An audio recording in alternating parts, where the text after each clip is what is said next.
चलिए आज हम लोग डिस्कस करते हैं। आज हम बात करेंगे क्या, करंट डेंसिटी। ठीक, current density. What is current density?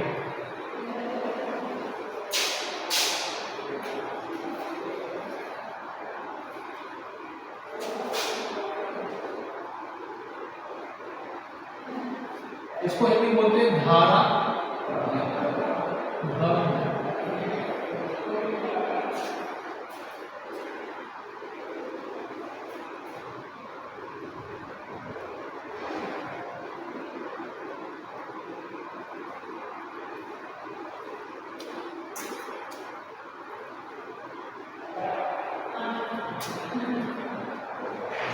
ठीक है, देखिए करंट ऑन यूनिट पर section is called current density. ठीक है, इसको हम लोग रिप्रेजेंट कैसे करते हैं? जैसे ये होता है I बाई ए। ठीक, अगर यहाँ पे ए की वैल्यू 1 रख दें, ए की वैल्यू अगर हम 1 रख दें 1 मीटर स्क्वायर, तो क्या हो जाएगा कि 1 मीटर स्क्वायर एरिया से पास होने वाली करंट की वैल्यू को क्या बोलते हैं? ठीक, और I इक्वल टू क्या होता है? I इक्वल टू, इससे कई फॉर्मूले बन सकते हैं, इससे आप कई फॉर्मूले बना सकते हो। Q इक्वल टू क्या होता है? IT होता है। Q इक्वल टू सॉरी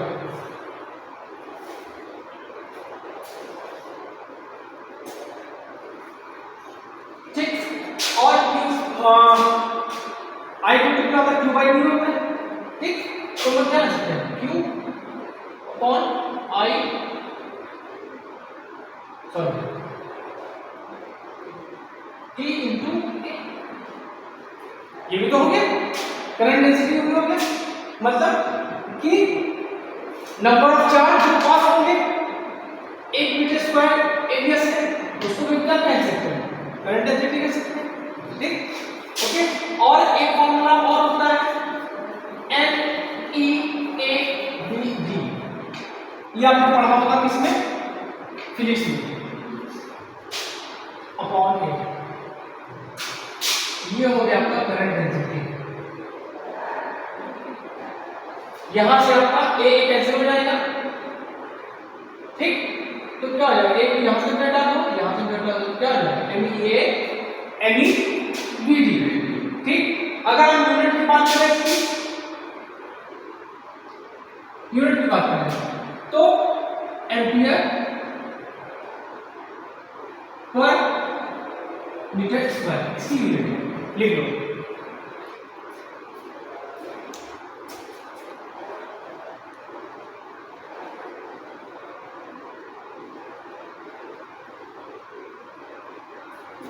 और जो करंट डेंसिटी है ये आपकी वेक्टर क्वांटिटी है। क्या है? It is a vector quantity. ये आपकी वेक्टर क्वांटिटी है, मतलब ये आपकी सदिश राशि है। इसमें आपका परिमाण भी होगा और दिशा भी होगी।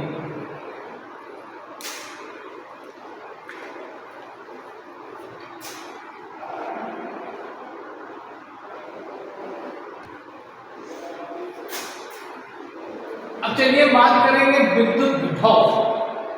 विद्युत विभव, देखिए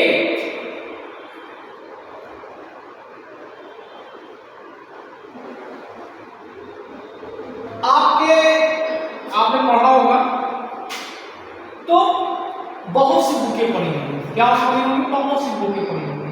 हर राइटर की अपनी अपनी सोच है, हर राइटर की अपनी अपनी सोच है। कोई डेफिनेशन इस फॉर्म में बताता है, कोई डेफिनेशन इस फॉर्म में बताता है।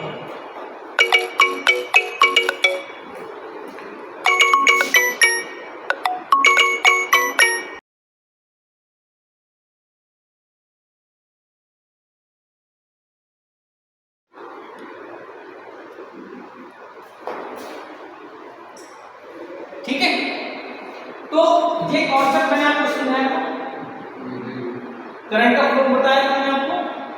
अब करंट फ्लो कैसे होती है समझिए, ठीक।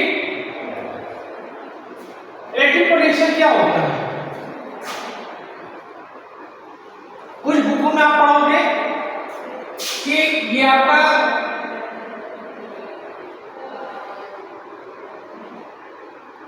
ये है चार्ज, इसकी इलेक्ट्रिक फील्ड होगी, ठीक। और यहां पे कोई टेस्टिंग चार्ज रहता है, कुछ बुकों में क्या पढ़ोगे, ये टेस्टिंग चार्ज बोलते हैं या यूनिट चार्ज। टेस्टिंग चार्ज का हो या यूनिट चार्ज। अब जब डिस्टेंस डिफाइन नहीं होती, जब डिस्टेंस डिफाइन नहीं होती तो उसको बोलते हैं इंफिनिटी। क्या बोलते हैं, इंफिनिटी। इंफिनिटी तब कब बोलेंगे, जब आपकी डिस्टेंस डिफाइन नहीं है, ठीक। तो बोल दिया कि इस टेस्टिंग चार्ज को इंफिनिटी से, इंफिनिटी मतलब कि कहां रखा पता नहीं है, इस टेस्टिंग चार्ज को इंफिनिटी से इसकी इलेक्ट्रिक फील्ड में लाने में जो वर्क होता है उसको बोलते हैं इलेक्ट्रिक पोटेंशियल। समझ में आया, इंटर की फिजिक्स में तुमने ये पढ़ा होगा, ठीक। मैं फिर से बता रहा हूं कि the work done to bring a testing charge from infinity to electric field is called electric potential, ठीक। It is denoted by what, V. V is equal to W upon Q. So work is V into Q, ठीक। ये भी इसकी definition है।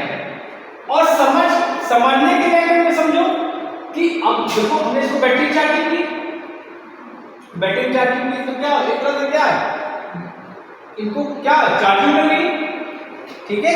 तो विद्युत विभव क्या है, इलेक्ट्रिक पोटेंशियल क्या है, एक दूसरे नजरिए से देखिए कि इन इलेक्ट्रॉन्स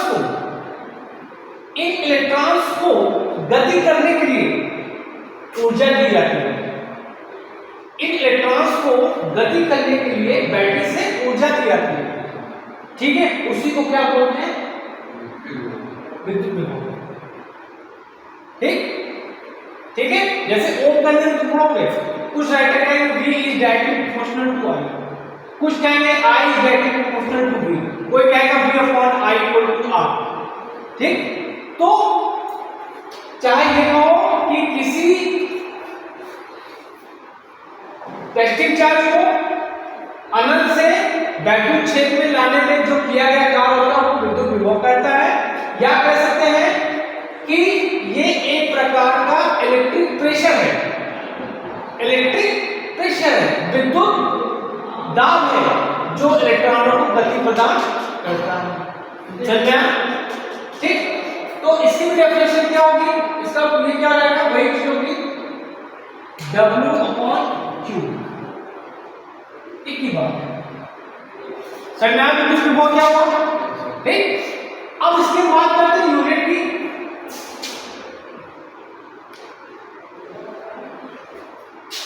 इसकी यूनिट क्या होगी, जूल, और क्यू की जूल पर कूलम, ठीक। और इस फॉर्मूले से हमने निकाला जूल पर कूलम, या कह सकते हैं हम इसकी यूनिट क्या होगी, वोल्ट, क्या होगी, वोल्ट। लिखो इसको फटाफट, लिखते चलो नोट्स।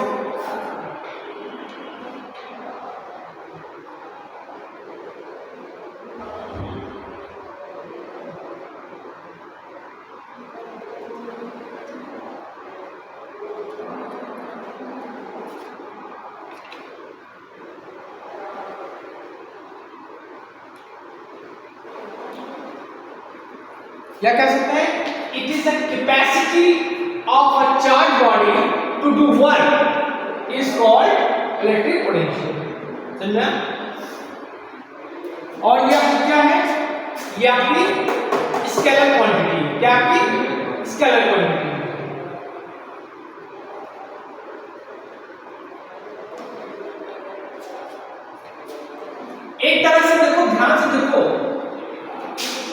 ये निगेटिव है, समझो ये निगेटिव है, ठीक, एक कंडीशन समझो, ये निगेटिव है और ये क्या है, नेगेटिव, तो यहां से इसका प्रेशर पड़ता है, positive positive repulsion, negative negative repulsion, तो इसमें से इसमें प्रेशर पड़ता है। ये सब है क्या जो नेगेटिव? ये बैटरी है, नहीं ऊपर ये देखो से नेगेटिव आपका, ये बैटरी है आपकी, ठीक, ये नेगेटिव, तो ये नेगेटिव ये नेगेटिव, तो इसमें से प्रेशर पड़ता है। जब तुम्हारे ऊपर प्रेशर मारेगा तो तुम भागोगे नहीं भागोगे, अभी खड़े हो तुम्हारे ऊपर प्रेशर मार दे तो भागोगे नहीं भागोगे, तो इसमें प्रेशर पड़ता है, जब प्रेशर पड़ता है तो रिटर्न करके तो मोशन करने लगते हैं, और जब मोशन करते हैं तो क्या होता है, करंट इसी के उल्टे डायरेक्शन में फ्लो होने लगती है। समझ में आया? ये फंडा है इसका।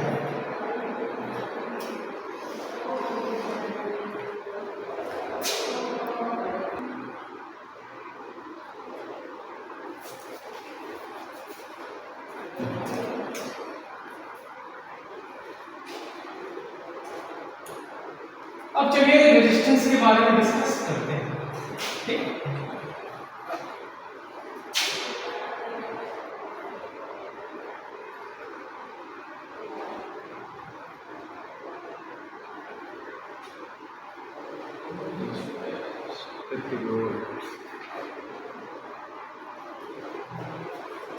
प्रतिरोध क्या होता है, मतलब जो सर्किट में करंट को फ्लो न होने दें, जो करंट को कंडक्टर में फ्लो न होने दें, उसको बोलेंगे रेजिस्टेंस, ठीक। It is a property of the conductor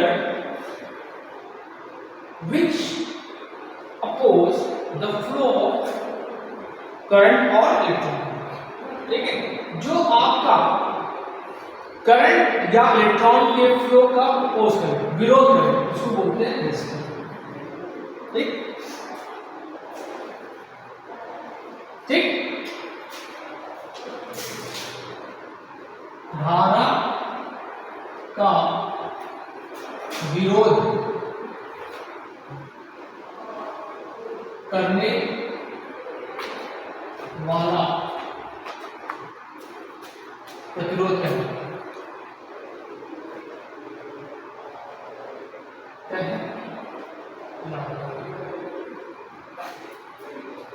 प्रतिरोध क्या है, ठीक। इसे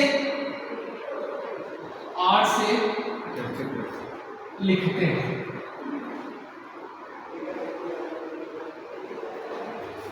ठीक। जो बच्चे नोट्स नहीं बना रहे हैं वो नोट्स भी लेक्चर देख के बना सकते हैं, ठीक। इसका मात्रक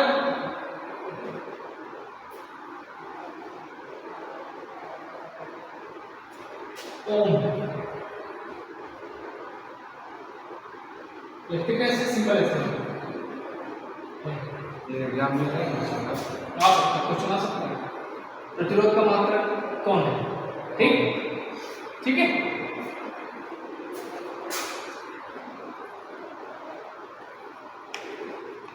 ठीक, उदाहरण प्रतिरोध के लिए हम किसका किसका यूज करते हैं, फॉर एग्जाम्पल आपकी रबर, ठीक, रबड़ का प्रतिरोध, हाँ, और क्या, प्लास्टिक, पर इनसे बेहतर है पीवीसी, प्रतिरोध मतलब इनका प्रतिरोध बहुत ज्यादा होता है, ये आपके इंसुलेटर हैं, ये रेजिस्टेंस को, इनमें रेजिस्टेंस बहुत ज्यादा होता है, जिसकी वजह से उनको क्या होता है, करंट नहीं लगती। पॉलीविनाइल क्लोराइड, पॉलीविनाइल क्लोराइड, ये सब आपके क्या है, रेजिस्टेंस, ये इनका जो रेजिस्टेंस होता है बहुत हाईली होता है, ठीक है, ये आपको क्या इंसुलेट करते हैं, ठीक है, लिख लो।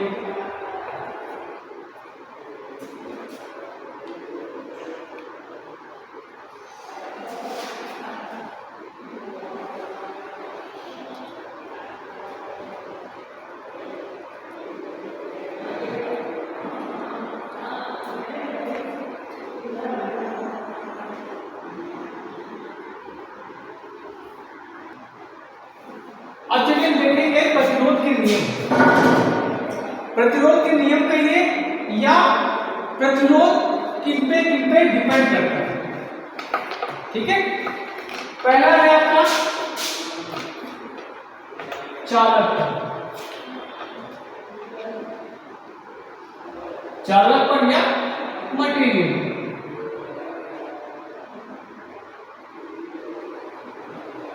ठीक, मटेरियल आपके कितने होते हैं समझ लो। 3 पहला होता है आपका कंडक्टर, दूसरा इंसुलेटर, तीसरा होता है सेमीकंडक्टर, लेकिन उसकी बात हम नहीं करेंगे। इंसुलेटेड से इंसुलेशन एक ही बात होती है। हाँ, इंसुलेशन मतलब, इंसुलेशन मतलब क्या होता है, वही जो चीज हम चढ़ा रहे हैं, ठीक है, और इंसुलेटर उसकी प्रॉपर्टी है। ठीक है, मतलब इंसुलेटर को जो हम जब चढ़ा देते हैं किसी के ऊपर तो उसको बोल देते हैं इंसुलेशन। ठीक है, कंडक्टर, कंडक्टर में आपकी सारी मेटल्स आती हैं, all metals are conductor, all metals, all metals are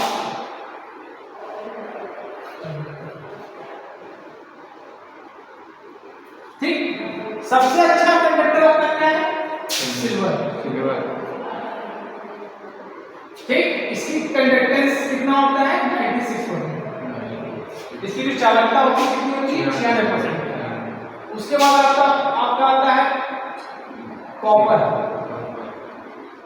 copper की 90%, उसके बाद गोल्ड, ये होता है 99%, उसके बाद आता है आपका एल्युमिनियम 60%, उसके बाद आता है आपका Fe समझ लीजिए 40%।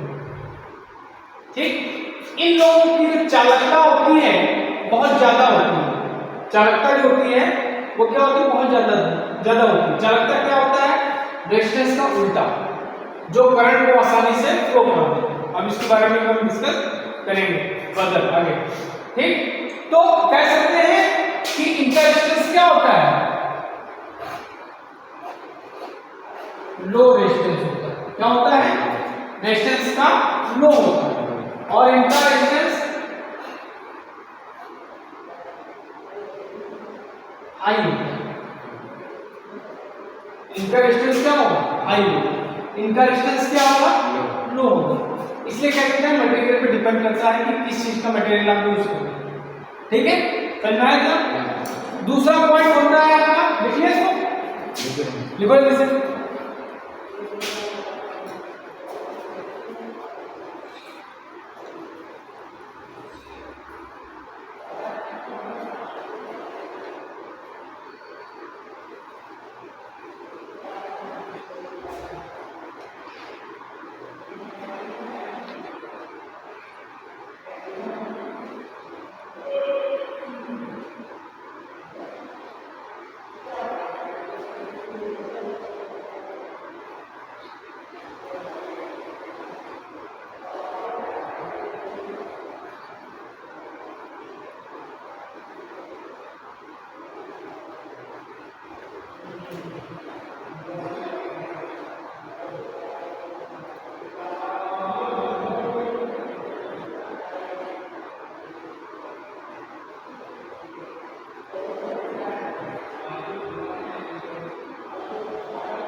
हो गया बेटा,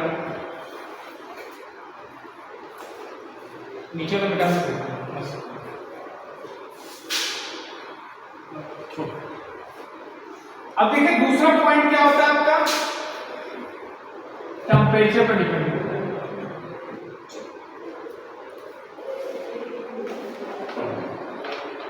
दूसरा पॉइंट क्या आपका, टेम्परेचर पर डिपेंड करता है।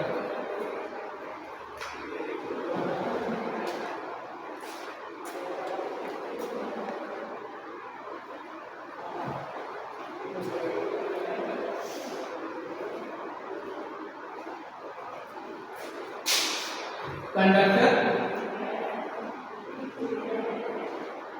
इंसुलेटर और सिलिंडर।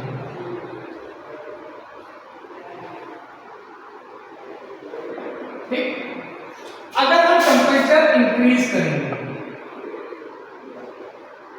अगर हम कंडक्टर में टेम्परेचर इंक्रीज करेंगे तो इसका रेजिस्टेंस क्या होगा, इंक्रीज होगा। टेम्परेचर क्या होगा इसका, इंक्रीज, रेजिस्टेंस क्या होगा, इंक्रीज होगा। तो रेजिस्टेंस का क्या होगा,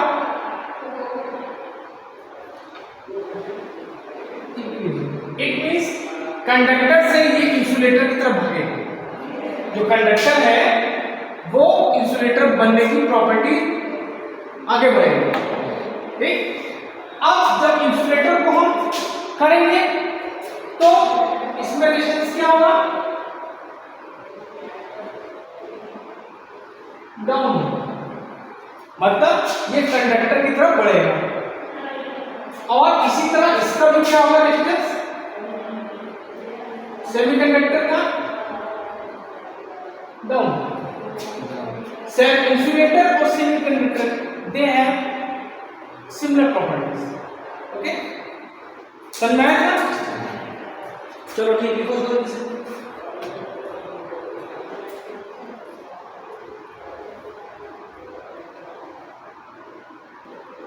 देखो थर्ड चीज है रेजिस्टेंस, डिस्पेंड किस पे करेगा, लेंथ पे।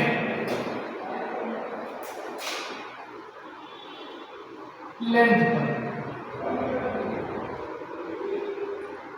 किस पे डिपेंड करेगा, लेंथ पर। मतलब R is directly proportional to L, मतलब जितनी लेंथ ज्यादा होगी उतना रेजिस्टेंस क्या होगा, ज्यादा होगा। ठीक, इसको मान लेते हैं equation first. Now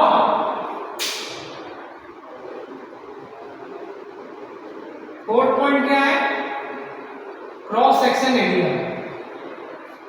cross section area R is inversely proportional to A। जितना क्रॉस सेक्शन एरिया क्या होगा, ज्यादा होगा, उतना रेजिस्टेंस क्या होगा, कम होगा। एग्जांपल देखो, जब घरों में एसी ज्यादा लगती है तो जब घरों में एसी ज्यादा लगे तो करंट ज्यादा खींचेगा। ठीक, अब जब करंट ज्यादा वैल्यू होगी तो रेजिस्टेंस की वैल्यू क्या होगी, कम होगी। ठीक, और तुमने देखा होगा कि जिनके घर में एसी ज्यादा होगी तो मोटर केबल यूज करते हैं। तो क्यों, क्योंकि वहां पर क्रॉस सेक्शन एरिया उस मोटर केबल का क्या होगा, ज्यादा। ठीक, तो जितना मोटर केबल यूज करेंगे उतना रेजिस्टेंस का कम होगा। ठीक, ये क्वेश्चन हो गई आपकी सेकंड। ठीक है, अब इन दोनों क्वेश्चन को अगर हम मर्ज करेंगे तो R L/A होगा। क्या होगा, R directly proportional to L/A। इसको जो हम हटाते हैं, तुमने पढ़ा होगा जब प्रोपोर्शनल का साइन हटाते हैं तो कोई ना कोई कांस्टेंट लगता है ना। यहाँ पे हटाते हैं तो एक कांस्टेंट लगाते हैं, इसको बोलते हैं रो। L/A, L/A ये फॉर्मूला होगा। ठीक, रो को बोलते हैं प्रतिरोधकता। प्रतिरोधकता या विशिष्ट प्रतिरोध। प्रतिरोध। ठीक, अब जब उसकी यूनिट निकालते हैं R equal to rho L by A, ये हुआ। तो अगर रो की वैल्यू निकालेंगे तो क्या हो जाएगा? R ए डिवाइड बाय देंगे क्या रहेगा? गुणे इनटू L क्या है?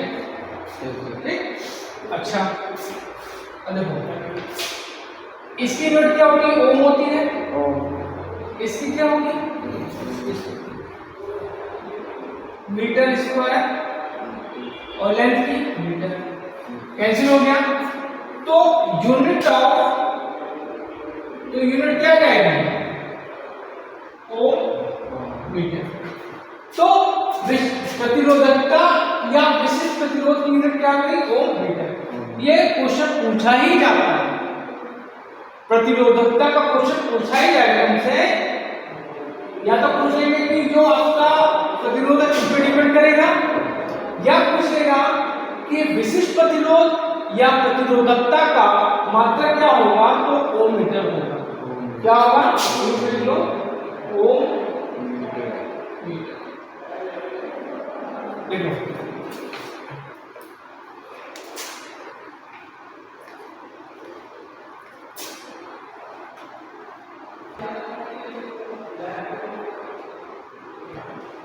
अब चलिए बात करते हैं कंडक्टेंस की।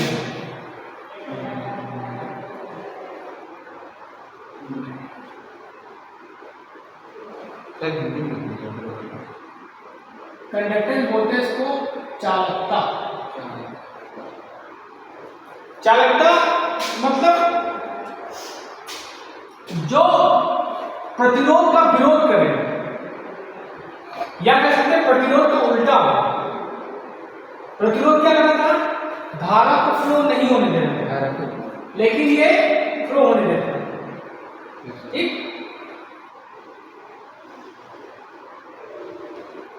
मतलब चालक का वह गुण जिसके द्वारा धारा आसानी से उसमें फ्लो हो जाए, उसको बोलते हैं चालकता। या कह सकते हैं कि प्रतिरोध का उल्टा, प्रतिरोध का उल्टा चालकता। ठीक,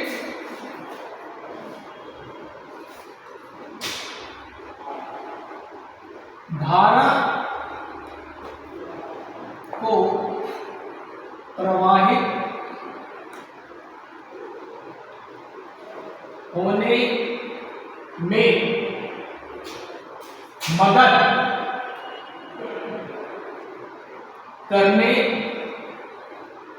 वाले को चालकता कहते हैं।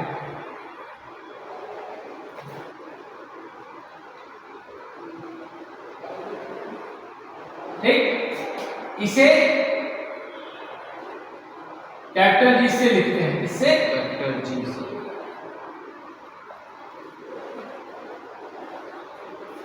G equal to 1 by R, G equal to 1 by R, G equal to 1 by are.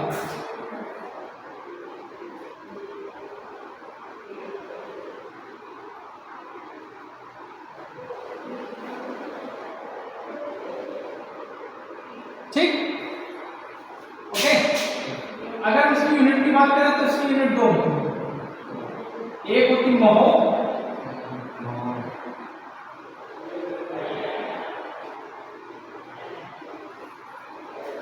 ओम को उल्टा कर देंगे महो। ठीक, और एक दूसरी यूनिट होती है साइमन, इसकी दो यूनिट। ठीक, एक होता है आपका कंडक्टिविटी,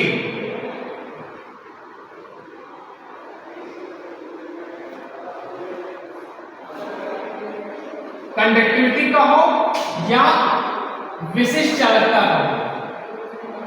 विशिष्ट जी बराबर 1/r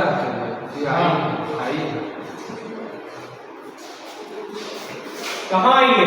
जी बराबर 1/r। हाँ 1/r आई नहीं है। ठीक, और विशिष्ट चालकता क्या होता है? विशिष्ट चालकता क्या होता है? ठीक सर, विशिष्ट चालकता का क्या होता है?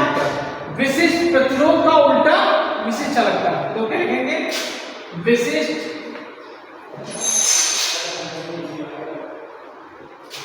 प्रतिरोध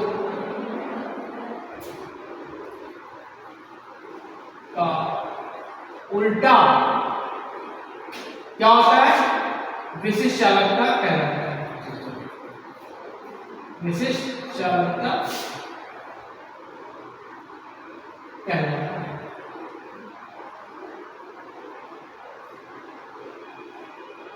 ठीक, इसको मैं किससे रिप्रेजेंट करते हैं? सिग्मा से। इससे sigma, sigma equal to 1/ρ, sigma equal to 1/ρ। ये तुम्हारे बुक में नहीं है लेकिन मैं पढ़ाऊंगा, पढ़ लो। यूनिट की बात करें,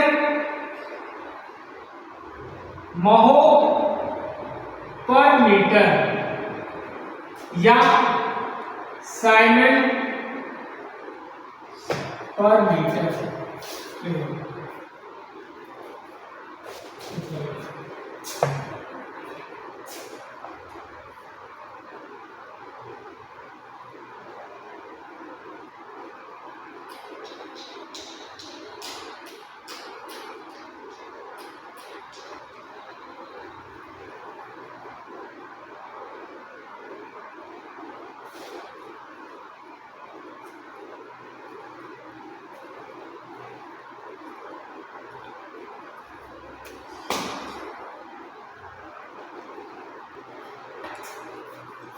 देखिए, अब बात करेंगे टेम्परेचर कोएफिशिएंट ऑफ रेजिस्टेंस। ठीक है, मतलब किसी का मतलब कोई भी कंडक्टर होगा, उसका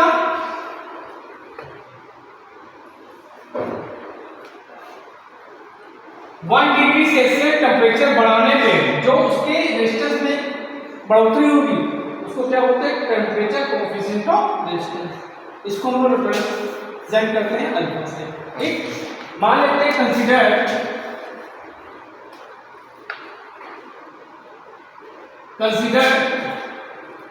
0 डिग्री सेल्सियस पे रेजिस्टेंस कितना था आपका? और नॉट। ठीक है, 0 डिग्री सेल्सियस पे उसका टेम्परेचर कितना था? सॉरी, रेजिस्टेंस कितना था? और नॉट। ठीक, और 3 डिग्री सेल्सियस टेम्परेचर है तो उसका रेजिस्टेंस कितना हो गया? RT हो गया। ठीक, पहले 0 पे R नॉट था, हमने टेम्परेचर इंक्रीज कर दिया तो उसका रेजिस्टेंस कितना बढ़ गया? RT हो गया। ठीक है, तो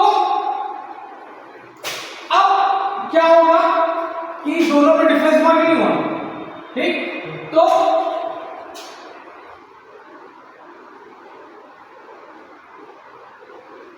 हमने 0 डिग्री सेल्सियस से 3 डिग्री सेल्सियस टेम्परेचर दिया तो उसका टेम्परेचर क्या हुआ? बढ़ा? बढ़ा नहीं बढ़ा? ठीक, तो ये जो बढ़ोतरी होगी, बढ़ोतरी में निकालना तो क्या होगा? Final temperature minus initial temperature. ये तो होता है। ये किसके डायरेक्ट प्रोपोर्शनल होगा? पहले रेजिस्टेंस के जो यहां पे था। ठीक, ओके, इक्वेशन अब क्या हो गई?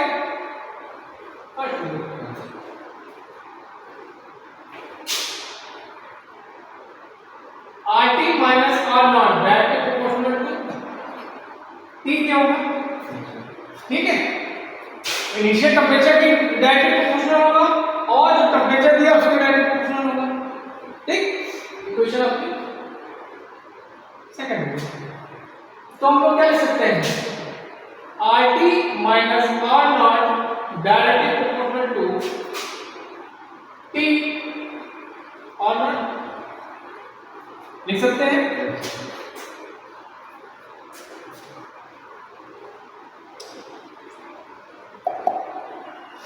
और नॉट है ना? ठीक, तो हमने हमेशा क्या बताया है कि डायरेक्ट प्रोपोर्शनल हटाने के लिए कोई ना कोई हम कोएफिशिएंट रखते हैं। तो इसको हटाते हैं तो इसको हटाने पर लगते हैं अल्फा। क्या लगते हैं? अल्फा। Alpha R T. तो अल्फा इज इक्वल टू क्या हो जाएगा? R T minus R not into R not into T. ये है आपका temperature coefficient of resistance. Temperature coefficient of resistance. अगर इसकी यूनिट की बात करें तो उसकी यूनिट पर डिग्री सेल्सियस क्या होती है? पर डिग्री सेल्सियस पर का साइन है। यूनिट की बात करें तो ये होता है आपका पर डिग्री सेल्सियस। अब देखो कंडक्टर, इंसुलेटर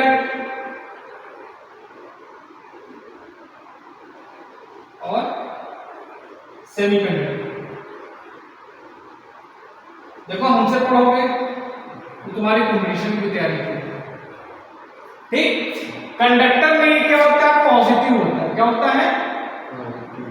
अल्फा की जो वैल्यू क्या होगी? पॉजिटिव होगी। और इंसुलेटर और सेमीकंडक्टर में नेगेटिव होता है। कंपटीशन के पर्पज से लिखो इसको।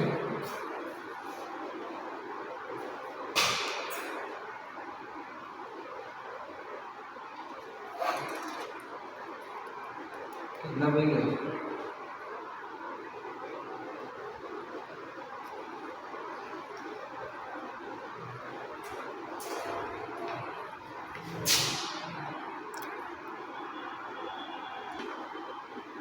अब चलिए हम बात करते हैं ओम का नियम। 100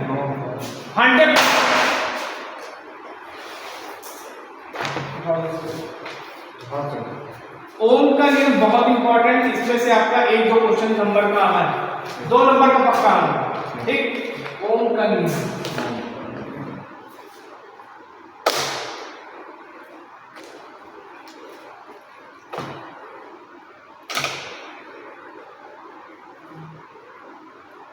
देखिए ओम का नियम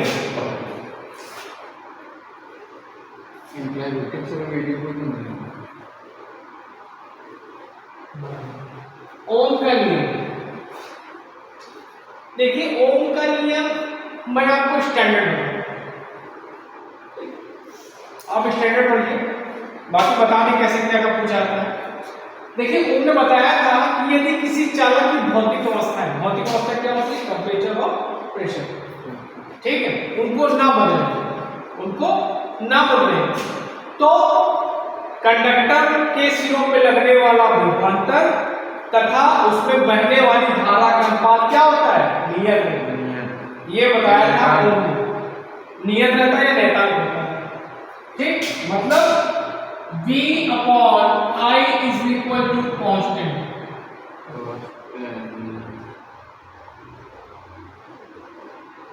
ये स्टैंडर्ड नियम है ओम का। ठीक, कुछ बुकों में कहेंगे कि V is directly proportional to I। V directly proportional to I is directly proportional to V, V is equal to I। यार ये भी सही है। इसी फॉर्मूले को तोड़ मरोड़ कर, इसी स्टेटमेंट को तोड़ मरोड़ कर हर कोई अपना नियम देता है। ये अगर आपको इस फॉर्मेट में तब भी सही है, लेकिन स्टैंडर्ड आपका यही है। ठीक, एक में अगर हम ये आपका I हो गया, ये हो गया आपका V,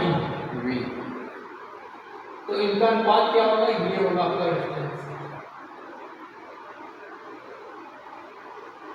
ठीक, और इनके बीच के एंगल को मान लेते हैं थीटा।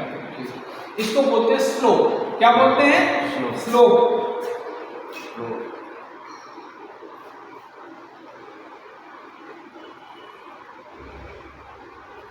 इसको लिखेंगे R equal to tan theta. R equal to tan theta. अगर इसमें tan थीटा को लगाओ, ठीक, tan थीटा लगाओ, कैसे लगाओगे?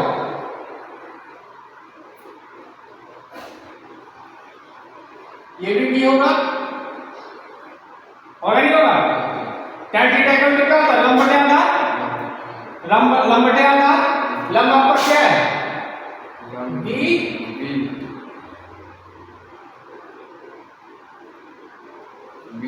ठीक, अगर आपसे क्वेश्चन पूछ लिया जाए तो लोगे कि tan theta equal to v upon i, ये भी सही है।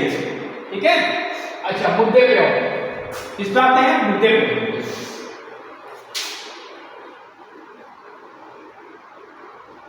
एक होते हैं आपके पैसिव एलिमेंट्स,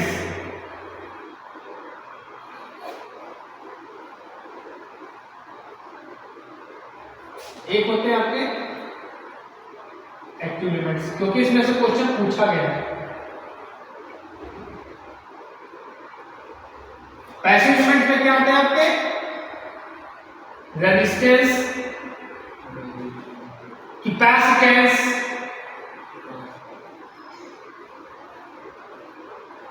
इंडक्टेंस।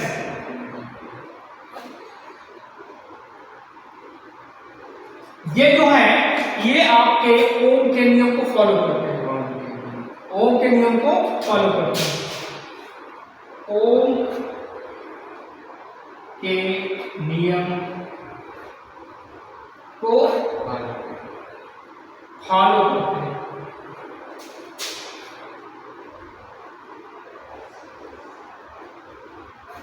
ठीक, एक्टिव एलिमेंट्स क्या होते हैं? आपके जितने भी आपके सेमीकंडक्टर्स हैं,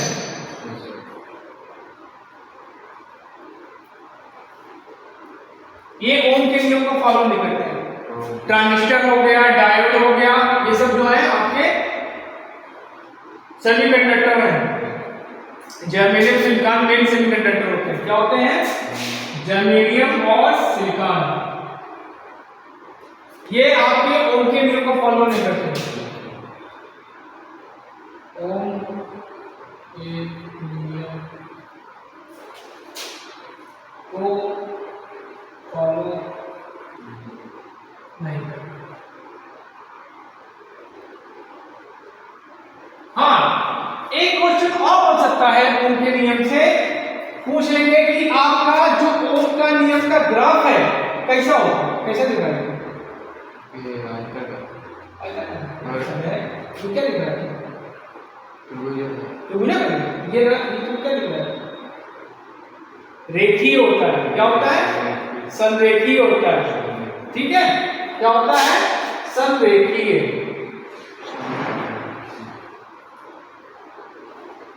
ठीक, या कह सकते हैं रेखीय होता है। ठीक, लीनियर होता है। ठीक,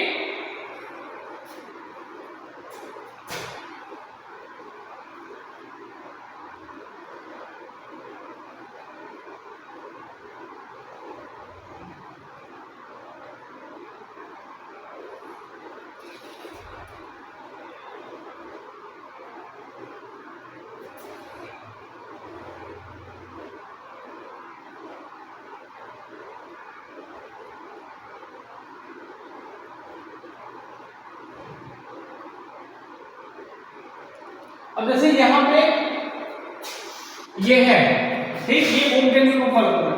अगर हम डायोड की बात करें, डायोड,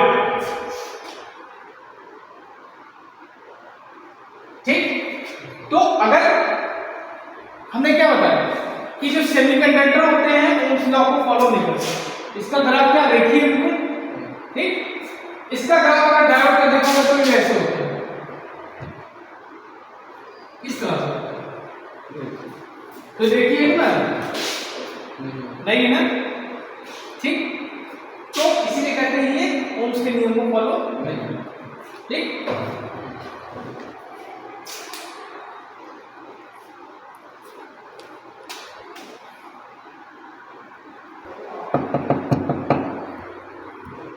यहाँ ठंडा लग रहा था।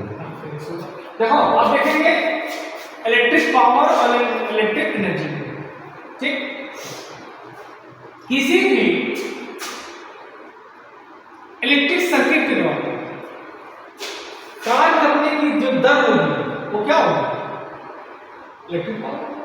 ठीक,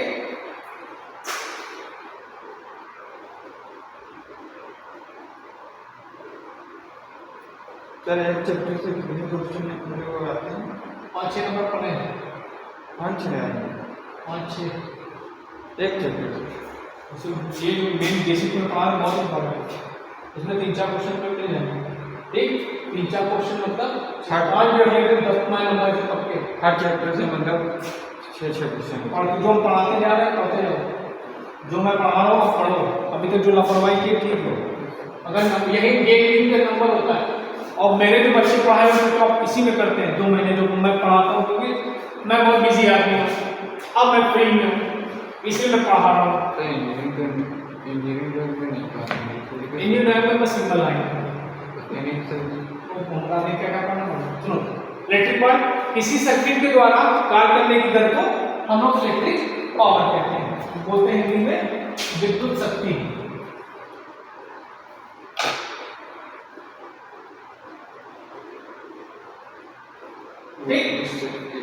ठीक, अब इसको रिप्रेजेंट करेंगे P से। P इक्वल टू क्या होता है, W बाई T होता है, W बाई T होता है।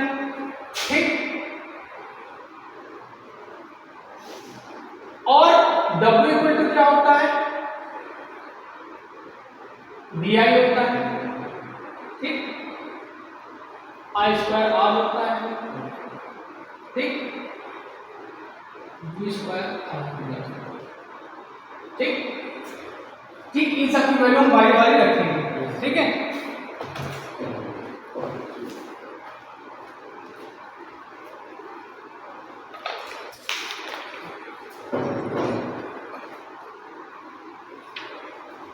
W पर T लगा दो या T लगा दो, T होता है। ठीक, और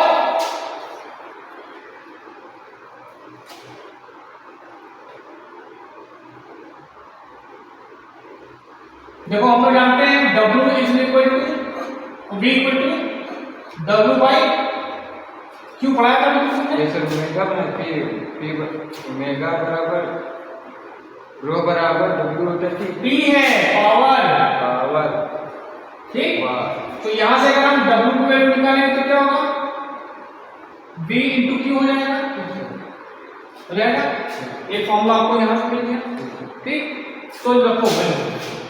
सो P इक्वल टू W की निकाल लेते हैं V into Q by T। ठीक, एक ये फॉर्मूला बन गया पावर का। दूसरा W equal to V I T रखो, V I T by T, T T cancel हो गया, तो पावर क्या मिलेगा आपको, P equal to V I. ठीक, ये किसकी बात हो रही है, डीसी सर्किट्स की बात हो रही है। ठीक, जब एसी बात करें तो cos फाई भी आ जाएगा। ठीक है हम लोग, अब देखो दूसरी रखो P equal to I square R T, I square R T, T T cancel हो गया, तो दूसरा पावर क्या मिल गया आपको formula, I square are.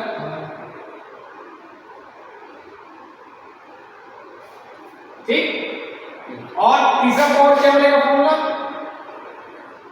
v square by R. ये सब आप इलेक्ट्रिक पावर के फॉर्मूले हैं, इनको आपको जब न्यूमेरिकल सॉल्व कराएंगे नेक्स्ट लेक्चर में, ठीक है, बेसिक इलेक्ट्रिसिटी के नेक्स्ट लेक्चर में न्यूमेरिकल कराएंगे, वो भी आपका 1-2 घंटे का वीडियो बनेगा। ठीक है, अगर आप अच्छे नंबर से चाहते हैं, चाहे कंपटीशन हो, चाहे आपका सीबीटी एग्जाम हो, कोई भी एग्जाम हो, तो इस लेक्चर को बड़े ध्यान से देखें और जो मैं नोट्स लिखा रहा हूं उसको लिख लें। ठीक, ठीक है।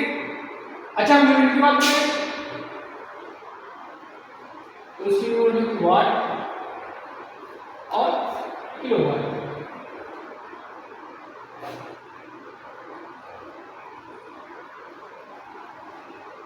मेगावाट भी हो सकती है।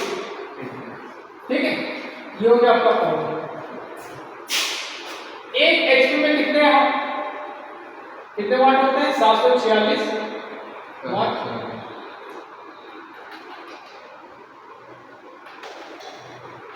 ये किसमें है? ब्रिटिश में, ब्रिटिश सिस्टम में, ब्रिटिश मैट्रिक में क्या है?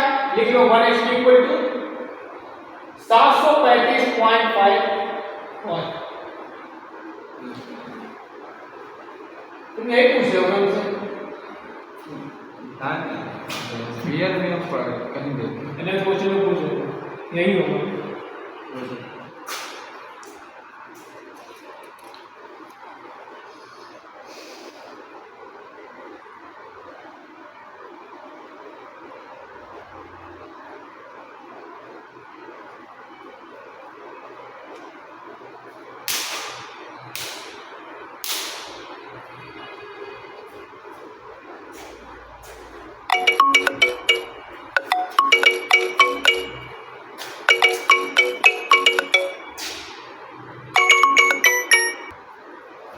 देखिए अब बात करते हैं इलेक्ट्रिक एनर्जी की, ठीक है, electrical energy.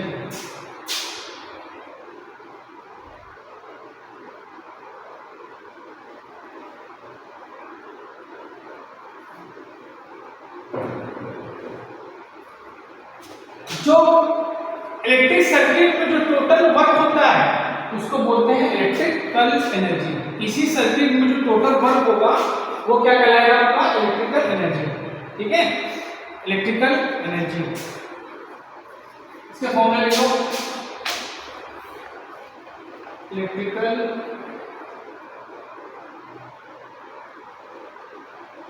Energy V/T I²RT V²/R।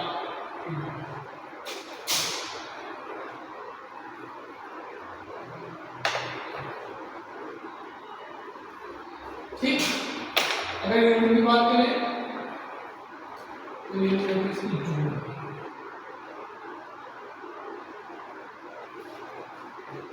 लिख लो उसके बाद कनेक्शन ऑफ रेजिस्टेंस बताते हैं।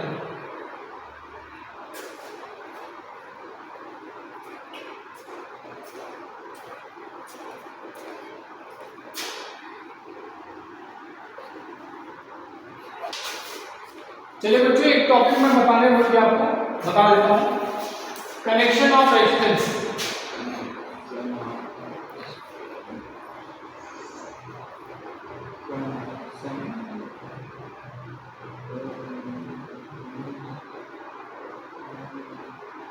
प्रतिरोधों का संयोजन।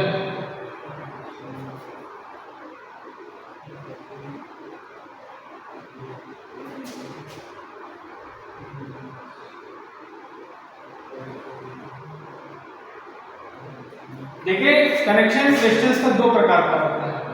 एक होता है आपका श्रेणी, श्रेणी को किस बोलते हैं? Series connection.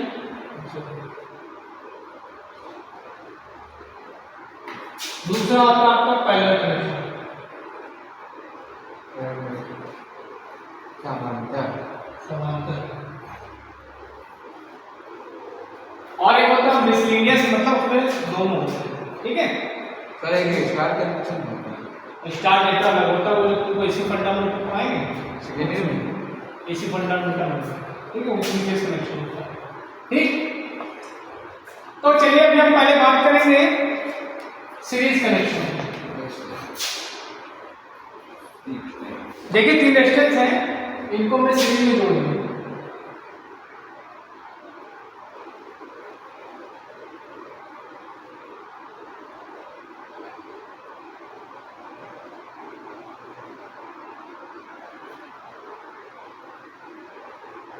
ये आपका R1 रेजिस्टेंस हो गया, ये आपका R2 हो गया, ये आपका R3 हो गया, ठीक। ये आपका प्लस माइनस, ये आपका वोल्टेज।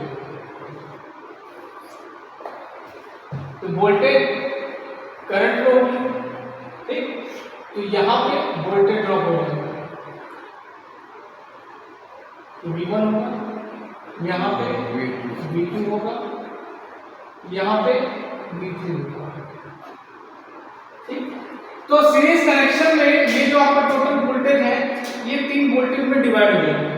सीरीज कनेक्शन में ये जो टोटल वोल्टेज है ये आपका सीरीज वोल्टेज में ये 3 वोल्टेज में डिवाइड हो जाएगा। तो हम लिख सकते हैं क्या V is equal to V1 plus V2 plus V3। ठीक, ये सीरीज कनेक्शन है।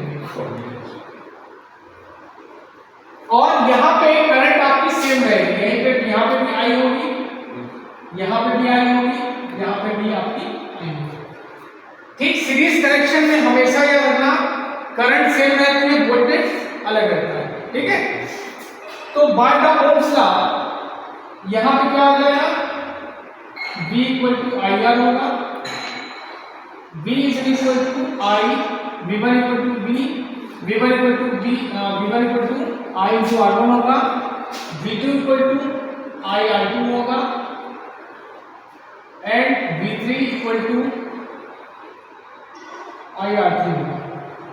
ये सब वैल्यू के हम इसमें रखेंगे। सो क्या हो जाएगा, I R equal to I R1 plus I R2 plus I R3। हम यहां से आई कॉमन ले लेंगे तो आई कैंसिल हो जाएगा, तो क्या आ जाएगा formula, R equal to R1 plus R2 plus R3। तो इसको हमने बोल दिया RT। RT मतलब total resistance of the circuit. Clear ना। अब मान लेते हैं सबका रेजिस्टेंस क्या सेम है, R है, तो क्या हो जाएगा RT equal to R plus R plus R। So RT equal to क्या हो गया, 3R हो गया। इट मीन्स इससे ये पता चलता है कि अगर रेजिस्टेंस आपके सीरीज में जोड़े जाएंगे तो जो टोटल रेजिस्टेंस है उसकी वैल्यू क्या होगी, ज्यादा होगी। टोटल रेजिस्टेंस की वैल्यू क्या होगी, ज्यादा होगी। क्लियर है ना।